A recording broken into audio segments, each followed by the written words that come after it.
नमस्कार, मैं रवीश कुमार अयोध्या की बात करना चाहता हूं। वहां क्या हुआ और क्यों हो गया। अयोध्या लोकसभा सीट नहीं है बल्कि फैजाबाद संसदीय क्षेत्र का हिस्सा है। फैजाबाद से समाजवादी पार्टी के उम्मीदवार अवधेश प्रसाद 28 दौर की गिनती के बाद 40,000 वोटों से आगे चल रहे हैं। जीतने की संभावना बहुत प्रबल है। यूपी में कई सीटों पर मार्जिन बहुत कम है। कांग्रेस के जयराम रमेश ने ट्वीट किया है कि यूपी के बांसगांव, मेरठ, मुजफ्फरनगर की सीटों पर डीएम को फोन कर जिताने के लिए दबाव बनाया जा रहा है। जयराम रमेश ने इस ट्वीट को चुनाव आयोग को भी टैग किया है और लिखा है, प्रशासनिक अधिकारी याद रखें कि सरकार बदल रही है, लोकतंत्र के साथ खिलवाड़ स्वीकार नहीं किया जाएगा। तो क्या यह सब भी हो रहा है? अब भी हो सकता है। यूपी में इस बार विपक्ष कम चौकस नहीं। हम इस वीडियो में अयोध्या और अयोध्या मंडल की बात करने जा रहे हैं। याद रखिए, वीडियो में हार जीत के आंकड़े लगातार बदलते रहेंगे।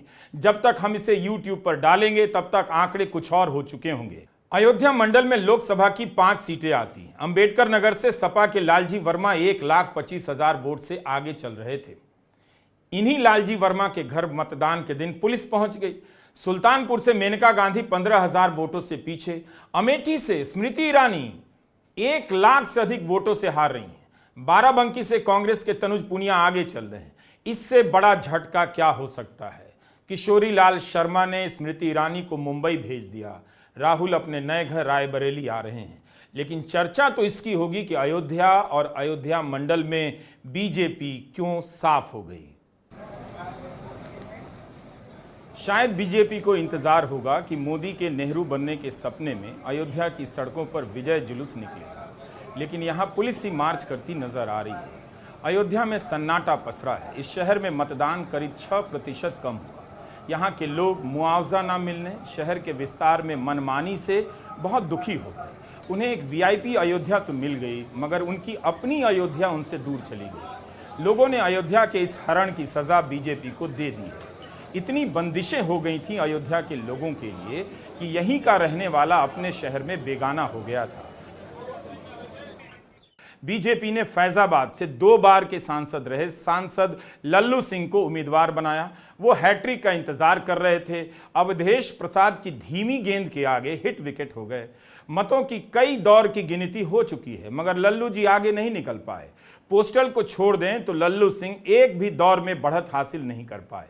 मार्जिन कम है, मगर लल्लू सिंह आगे नहीं निकल पाए। अवधेश प्रसाद ही आगे निकलते रहे। अयोध्या में हार जीत का अंतर कम हो सकता है। जब जब अयोध्या बोलूं फैजाबाद समझ लीजिएगा। यह आंकड़ा बता रहा है कि मोदी लहर थी भी नहीं और मंदिर लहर भी नहीं। अयोध्या की हार से बीजेपी बौखला सकती है। नतीजा जब घोषित होगा तब ये हार बीजेपी के लिए दिल्ली तक पहुंचने वाली है। बीजेपी को पता है कि अयोध्या की हार का क्या मतलब है, लेकिन जनता को भी पता है कि अयोध्या में बीजेपी की हार क्यों हुई। हमने आपको पहले के वीडियो में बताया था कि जनता को यह बात पसंद नहीं आई कि राम को लाने का दावा किया जा रहा है। ऐसे गाने बजाए जा रहे हैं कि जो राम को लाए थे हम उनको लाएंगे। वहां की आम जनता को यह बात चुभ गई कि मंदिर बनाया ठीक, लेकिन राम को लाने वाले ये कौन होते हैं? राम तो हम सबको लाए हैं। ये कौन है जो कह रहे हैं हम राम को लाए हैं? तो इनको भेज दिया गया अयोध्या से। हमने एक वीडियो में कहा था कि जब अयोध्या का रिजल्ट आएगा तब हर कोई समाजवादी पार्टी के उम्मीदवार अवधेश प्रसाद का पता लगाने दौड़ेगा। अवधेश प्रसाद यूपी के बहुत पुराने नेता हैं।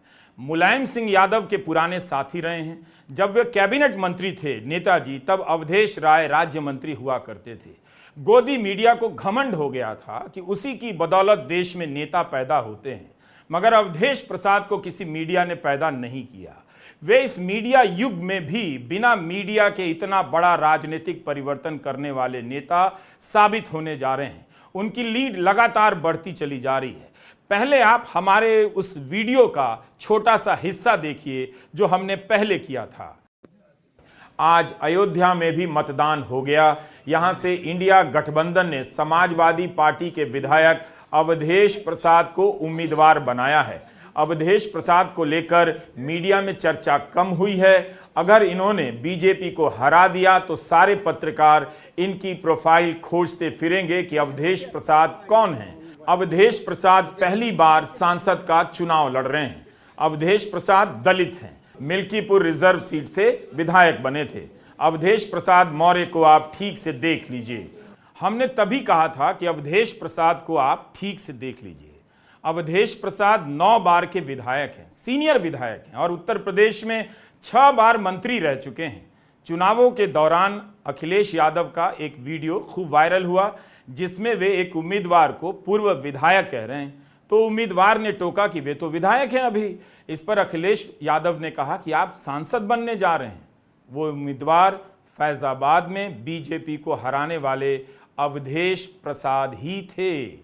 आपके बहुत ही लोकप्रिय नेता, पूर्व मंत्री, पूर्व विधायक और विधायक, पूर्व विधायक इसलिए बोल रहा हूं सांसद बनने वाले हो।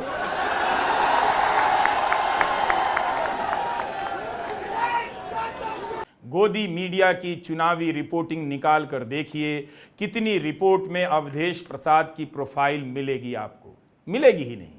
जब भी गोदी मीडिया का जिक्र करूं, यह बताना और 1000 बार दोहराना जरूरी है, गोदी मीडिया इस लोकतंत्र का हत्यारा है।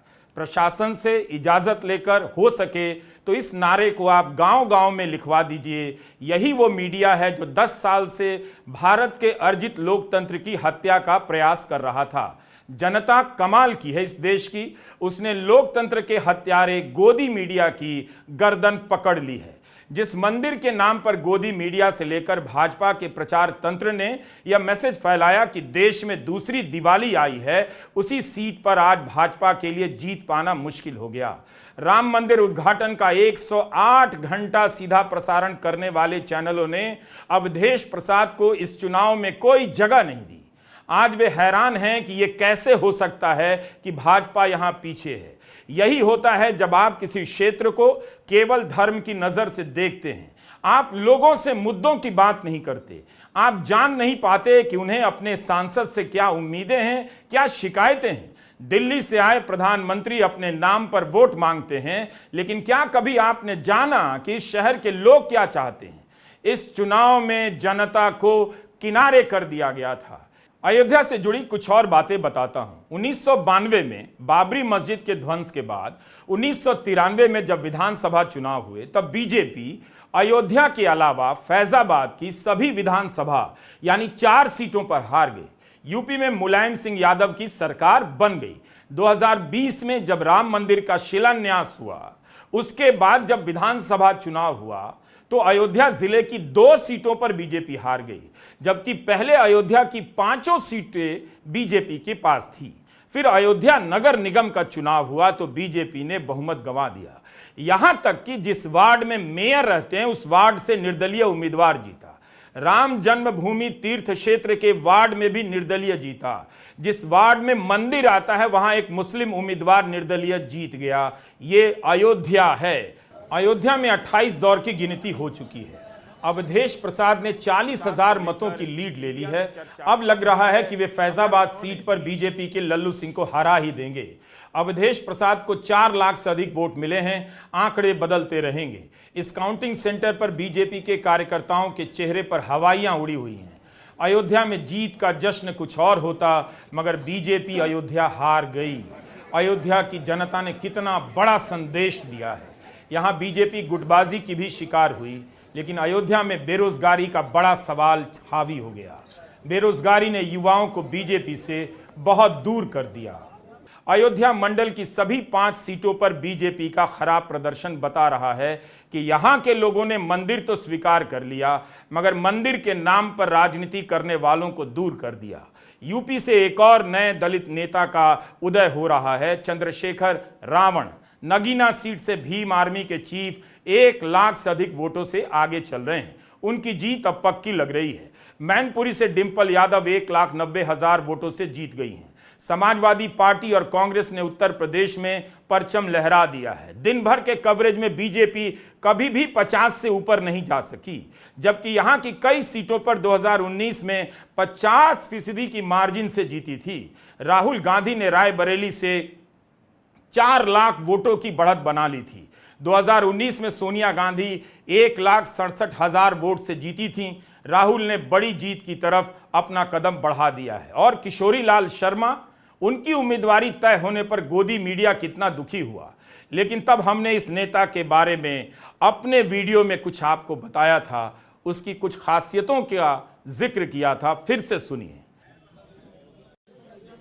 क्या किसी को अंदाजा नहीं था कि 3-4 दिनों से गौरीगंज में कांग्रेस के कार्यकर्ताओं के साथ बैठक कर रहे किशोरी लाल शर्मा स्मृति ईरानी को चुनौती देने अमेठी आए हैं। राजीव गांधी के साथ काम कर चुके किशोरी लाल शर्मा अमेठी के चप्पे चप्पे को जानते हैं। मोदी के प्रभाव में रहने वाले मीडिया के दौर में किशोरी लाल शर्मा ने उसे उसकी जमीन बता दी। सब किशोरी लाल शर्मा को देखकर राहुल गांधी के आने की आहट सुनने लग गए, मगर कोई नहीं समझ सका कि किशोरी लाल शर्मा इस बार मैनेजर बनकर नहीं, उम्मीदवार बनकर आए हैं। आप तमाम वीडियो में किशोरी लाल शर्मा का जरा अंदाज भी देखिए। शर्मा जीवन भर पर्दे के पीछे राजनीति का काम करते रहे, लेकिन घोषणा होने से पहले किसी को पता नहीं चलने दिया कि उम्मीदवार बनकर आए हैं। यह है असली मास्टर स्ट्रोक, बड़े बड़े मास्टर स्ट्रोक को चकमा देने वाला। किसी को भनक नहीं लगने दी कि अमेठी से राहुल की जगह किशोरी लाल शर्मा उम्मीदवार होंगे। आज वही किशोरी लाल शर्मा अमेठी की जनता के सामने उम्मीदवार के तौर पर हाथ जोड़े खड़े थे। ऐसा फिल्मों में ही होता है। आप जिसे कुछ नहीं समझते, वो अंत में हीरो निकल जाता है।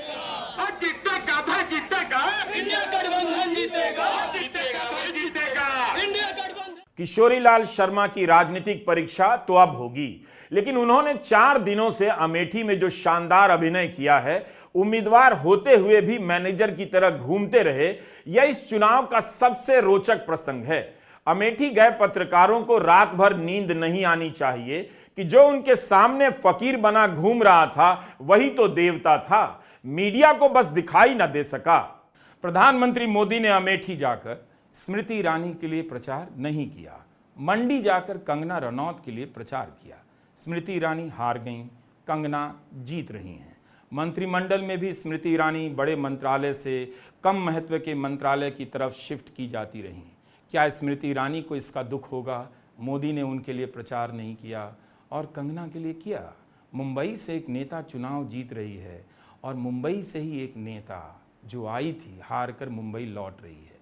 यह सब ब्यौरा देना मेरी ही किस्मत में लिखा है। ऐसा लग रहा है कि मैं एयरपोर्ट के सिक्योरिटी चेक पर खड़ा हूँ, स्मृति को जाते हुए देख रहा हूँ, कंगना को आते हुए देख रहा हूँ।